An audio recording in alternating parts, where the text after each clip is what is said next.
પ્રેમ સંબંધના અગાઉના બંદૂક રાખી હુમલો કર્યા બાદ યુવકનું સારવાર દરમિયાન મોત થતાં મામલો હત્યામાં પલટાયો।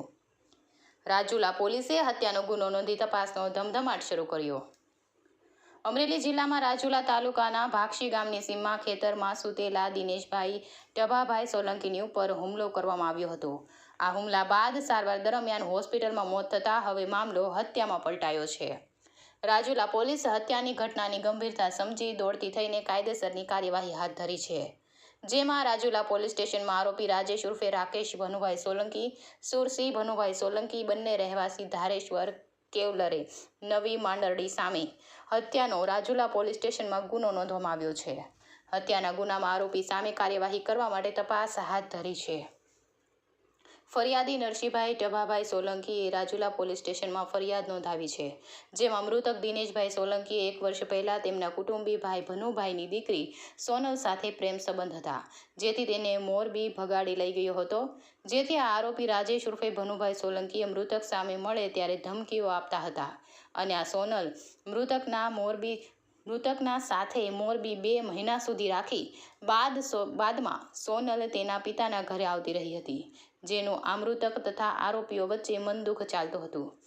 મૃતક તારીખ 18/4ના રોજ મોરબીથી ભાક્ષી ગામ કાળુભાઈની વાડીએ મજૂર લેવા માટે આવ્યા હતા અને મૃતક સૂતા હતા તેવા સમયે રાત્રિના 8:30 વાગ્યા ત્રણેય આરોપીઓ સાથે એકસાથ બનીને બાઇક લઈ વાડીમાં આવી મૃતકને થોડે દૂર લઈ જઈને કહ્યું કે તું મારી બહેનને કેમ ભગાડી લઈ ગયો હતો, જેથી અમારી આબરૂ જતી રહી હતી તેમ કહી મૃતકને ગાળો આપીને આરોપી રાજેશ ઉર્ફે રાકેશે પોતાના પેન્ટમાંથી પટ્ટો કાઢી તથા અન્ય આરોપીએ દોરી પટ્ટા વડે મૂંઢ માર મારીને આખા શરીર પર જીવલેણ ઈજાઓ કરી દુખાવો થતાં વાડીમાં મૂકીને આરોપીઓ ફરાર થઈ ગયા હતા।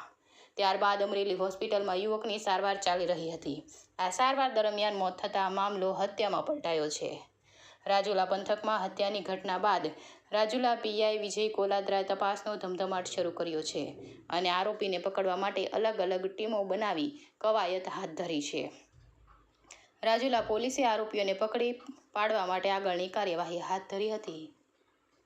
રિપોર્ટર ઇરફાન ગોરી, અમરેલી।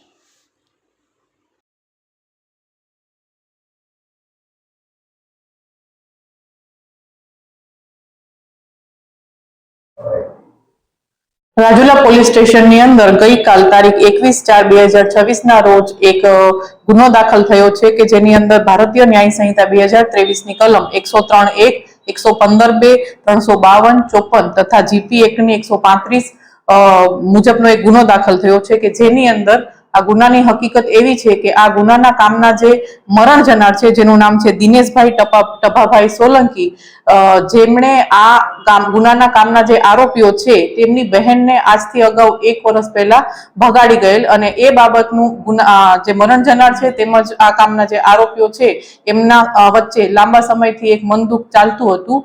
તો અહીંયા તારીખ 18ના રોજ જે મરણ જનાર જે દિનેશભાઈ છે એ મોરબી મુકામથી ભાક્ષી ગામે આવેલ જે બાબતનું ધ્યાન રાખી આ કામના જે આરોપીઓ છે એ આ કામના જે સાહેદ કાળુભાઈ જે છે જેની સાથે આ દિનેશભાઈ બેઠા હતા તે દરમિયાન રાત્રિના આશરે 9-9:30 વાગે આ ગુનાના કામના જે આરોપીઓ છે ત્યાં જાય છે અને આ દિનેશભાઈને પોતાની સાથે લઈ જઈ ત્યાંથી આશરે 100 મીટર દૂર વાડીના કાચા રસ્તે પોતાના પટ્ટા તેમજ રાંઢવા વડે ખૂબ જ માર મારે છે અને ખૂબ જ જીવલેણ ઈજાઓ પહોંચાડે છે।